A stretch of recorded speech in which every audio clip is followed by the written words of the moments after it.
Bastian ini diketahui terdepak dari Ducati Lenovo Team akhir musim lalu dan berlabuh ke Red Bull KTM Tech 3. Meski tim satelit ini mendapatkan dukungan teknis yang sama besarnya dengan tim pabrikan KTM, Bastian ini ternyata kesulitan beradaptasi dengan RC16 sampai pertengahan musim ini.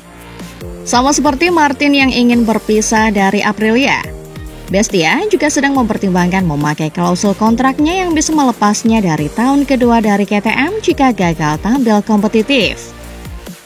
Hasil terbaik Bastian ini bersama KTM hanyalah finish ke-7 dalam balapan utama MotoGP Austin. Sky Sport Italia mengabarkan Bastian ini berpotensi menggantikan Martin di Aprilia. Aprilia sendiri pernah saling lirik dengannya pada 2020 ketika ia masih berlaga di Moto2. Kala itu mereka gagal sepakat karena Bastian ini memilih membela Ducati lewat Avintia Sponsorama pada 2021. Meski begitu, tampaknya kini situasi telah berubah. Selain itu, dalam beberapa pekan terakhir, Bastian ini juga santer dikabarkan melakukan negosiasi dengan Prima Pramac Racing, tim satelit Yamaha.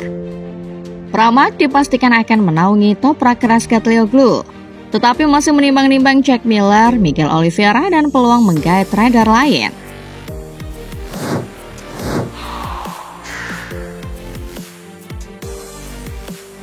Balapan ini tadinya dijadwalkan berdurasi 14 lap.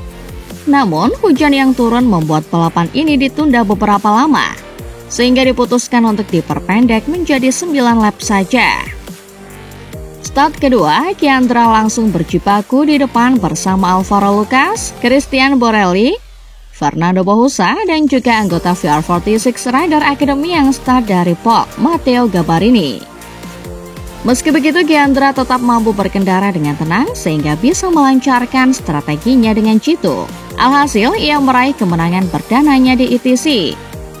Dalam wawancaranya di Park Farm, ia pun mengaku sangat senang. Chiandra pun mempersembahkan kemenangan ini untuk Indonesia. Ia kini menduduki peringkat ketiga pada klasemen pembalap dengan 60 poin.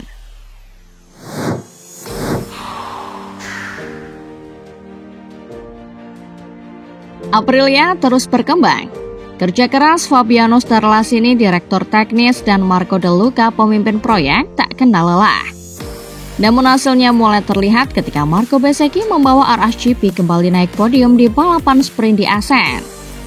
Skuad asal Noali ini meskipun terlibat dalam kasus Jorge Martin yang kacau dalam iklim tim, mengukuhkan diri sebagai penantang pertama Ducati. Posisi kelima Bezzecchi di grid untuk GP Belanda mengindikasikan bahwa staf tim yang berbasis di Venesia ini telah menemukan cara untuk membuat pengendalian motor tidak terlalu kritis sehingga lebih efektif. Di Assen, Aprilia melihat solusi aerodinamis lain yang sangat menarik yang telah digunakan secara singkat di Mugello. Konveyor aliran baru muncul di belakang kaki pengendara. Bentuknya mirip dengan slot yang menjadi ciri khas ujung depan fairing. Dan meskipun ukurannya jelas lebih kecil, namun memberikan sensasi yang berguna untuk mengontrol aliran udara yang masuk dari area tersebut saat motor dalam posisi tegak. Sementara di tikungan, elemen baru ini akan sangat berguna untuk memberikan stabilitas pada bagian belakang. Di Aprilia, pada kenyataannya mereka telah mengorientasikan penelitian terowongan angin mereka tidak hanya untuk mencari beban aerodinamis, tetapi juga untuk memudahkan pembalap berkendara di atas sadel. Oleh karena itu, ada upaya gabungan untuk mengurangi jumlah panas yang dihasilkan oleh mesin yang mengenai pengendara. Memungkinkannya untuk mempertahankan tingkat konsentrasi lebih tinggi dan kemungkinan membuat bagian belakang makin stabil saat melakukan pengereman.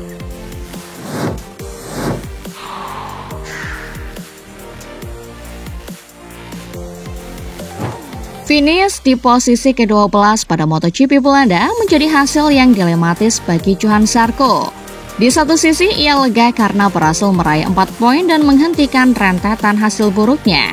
Namun di sisi lain ia merasa sangat frustasi dengan performanya, mengakui sulit menerima perasaan tidak mampu mengimbangi pembalap lain. Menurutnya, setiap kali ia merasa menemukan kemajuan, keesokan harinya timnya justru terasa mundur selangkah, membuatnya sulit membangun kepercayaan diri. Zarko secara jujur mengakui bahwa posisinya di zona poin banyak terbantu oleh jatuhnya beberapa pembalap di depannya, bukan karena laju motornya yang kompetitif. Ia menggambarkan bagaimana dirinya sudah berada di batas kemampuan motor dan bahkan tidak mampu mengikuti laju Fabio Di Giannantonio yang berada tepat di depannya. Situasi ini menciptakan sebuah paradoks. Hasil di atas kertas terlihat lumayan, tetapi perasaan di atas lintasan sangat mengecewakan. Meskipun begitu, ada satu data positif yang mengejutkan. Jaraknya dengan pemenang balapan tahun ini adalah 24 detik. Sebuah peningkatan signifikan dibandingkan tahun lalu yang mencapai 42 detik. Hal ini menunjukkan adanya kemajuan objektif meskipun perasaannya berkata sebaliknya. Dalam pencarian penyebab masalahnya belakangan ini, teori cuaca panas yang sempat diduga kini dikesampingkan, membuat fokus utama beralih sepenuhnya pada motor. Pada akhirnya, Zarko mengungkapkan sebuah petunjuk penting. Motor yang ia kendarai sekarang tidak sepenuhnya sama dengan di awal musim. Ia menjelaskan bahwa mesin motornya telah berevolusi. Meskipun evolusi ini telah divalidasi karena terbukti memberikan peningkatan performa, hal tersebut kemungkinan besar telah menciptakan keseimbangan baru pada motor yang kini sulit ia taklukkan. Dengan kesadaran ini, Zarko menyimpulkan bahwa ia dan timnya harus menerima kenyataan tersebut dan bekerja keras untuk beradaptasi dengan karakter baru motornya demi menemukan kembali kecepatan mereka. Perjuangan ini akan menjadi fokus utamanya menjelang seri balapan berikutnya.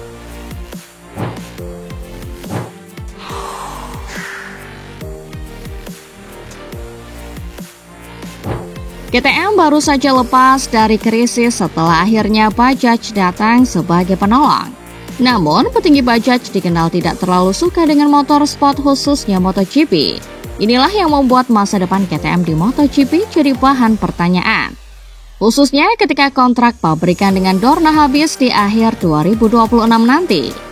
Ini juga yang jadi latar belakang rumor bahwa Tech3 akan jadi tim satelit kedua Honda yang bahkan diisukan akan segera bergabung di 2026, sejalan dengan hadirnya Kurt Tripp bersama HRC.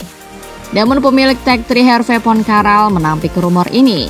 Dalam wawancara dengan GP1.com mengenai masa depan jangka menengah dan panjang dari Tech3, Hervé Poncharal menegaskan, Tech3 memiliki kontrak 5 tahun dengan KTM untuk tahun-tahun MotoGP.